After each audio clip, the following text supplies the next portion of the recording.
গালিগালাজের বিষয়ে আরো যে জিনিসগুলো আমরা করে থাকি, মৃত ব্যক্তিকে গালি দেওয়া যাবে না। কাকে গালি দেওয়া যাবে না?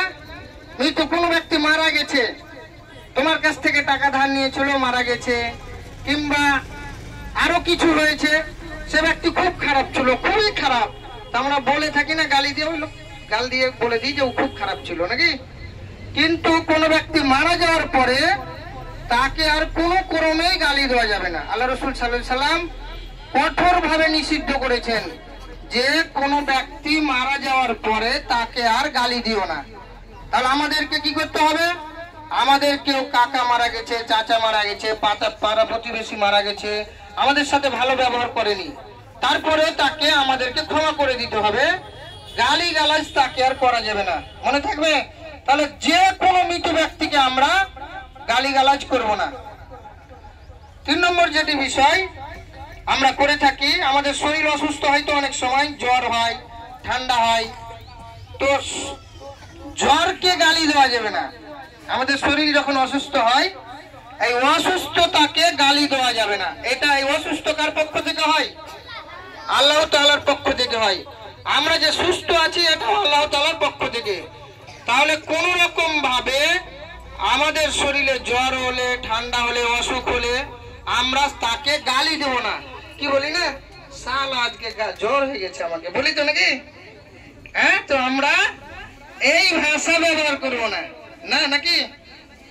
জ্বরকে আমরা গালি দেব না। গালি দেব কোন ক্রমে গালি দেব না। আমরা সুস্থতার জন্য আল্লাহ তাআলার কাছে দোয়া করব, কিন্তু কোন ক্রমে আমরা কোন অসুখকে আমরা গালি দেব না।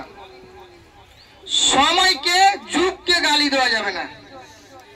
কাকে গালি দেওয়া যাবে না? সময় অথবা যুগ।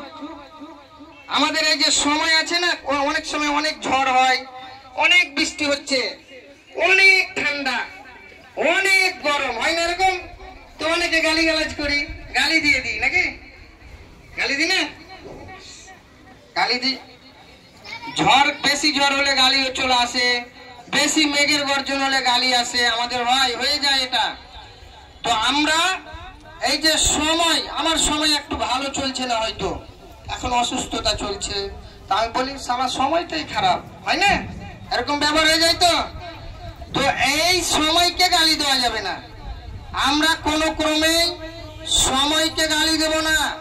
কোন রকম যুগের কোন পরিস্থিতি আসলে পরিস্থিতিকে গালি দেব না। বুঝতে পেরেছো তো বিষয়টা? পরিস্থিতিকে কখনোই, সময়কে, যুগকে গালি দেওয়া যাবে না। মনে থাকবে? কোন ক্রমে আমাদের মুখ থেকে যাতে করে এই ভাষা না বেরোয়। এটা আলাদা ভাগে আছে যে ঝড় বাতাসকে গালি দেওয়া যাবে না। ঝড় বাতাসকে গালি দেওয়া যাবে না, মনে থাকবে এটা? ঝড় বাতাসকে কিভাবে গালি দেয় বলো তো? কি বলো? গালি দিয়েছে ঝড়কে? হ্যাঁ দিয়েছ। মেয়েরা গালি দেয় ঝড় বাতাসকে? এখন তো সবাই সাধু নাকি? হ্যাঁ, তো এই ঝড় বাতাসকে গালি দেওয়া যাবে না, বুঝা গেছে? হ্যাঁ। তারপরে আর একটা খুব গুরুত্বপূর্ণ, ভালো করে শুনো, মোরগকে গালি দেওয়া যাবে না। এটা খুব সুন্দর বিষয় নাকি? মোরগ, মোরগ বুঝা? আল্লাহ রাসূল সাল্লাল্লাহু আলাইহি সাল্লাম মোরগকে গালি দিতে বারণ করেছে। এবার তোমাদের প্রশ্ন, মোরগকে কেন গালি দিব না নাকি? ওই তো একটু দিই ওকে। মোরগ সেই যুগে আল্লাহ রাসূল সাল্লাল্লাহু আলাইহি সাল্লাম, সেই যুগে আল্লাহ রাসূল সাল্লাল্লাহু আলাইহি সাল্লাম এই জন্য মোরগকে গালি দিতে নিষেধ করেছে। আয়েশা রাদিয়াল্লাহু তাআলা বলছে যে তোমরা মোরগকে গালি দিও না। কেন না?